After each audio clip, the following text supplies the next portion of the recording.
Welcome to study আড্ডা। দেখতেই পাচ্ছেন আজকে একটা রিজনিং নিয়ে আলোচনা করব, গুরুত্বপূর্ণ রিজনিং। এটা বারবার পরীক্ষায় এসছে, তো এটা কি করব?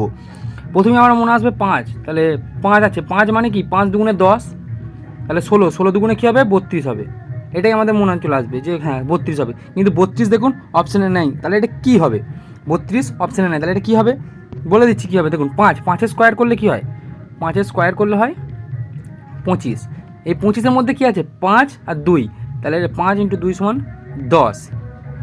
10 তাহলে 16 স্কোয়ার করে দিন। 16 স্কোয়ার কত জানি? 16 স্কোয়ার হচ্ছে 256। তাহলে এইগুলোকে আবার গুণ করে দিন, 2 × 5 × 6, 2 × 5 × 6 করলে কত হবে? 60। তাহলে 60 হবে এখানে রাইট অ্যান্সার। তো এরকম রিজনিংয়ের ট্রিক্স পেতে, রিজনিংয়ের ট্রিক্স পেতে, রিজনিংয়ের আরও অনেক আদব কায়দায় আনতে, যদি স্টেটমেন্ট কনক্লুশন চান, স্টেটমেন্ট কনক্লুশন এক অন্য উপায়ে করিয়ে দেওয়া হবে। তো চ্যানেলটা লাইক করবেন, সাবস্ক্রাইব করবেন এবং বন্ধুদের কাছে আরও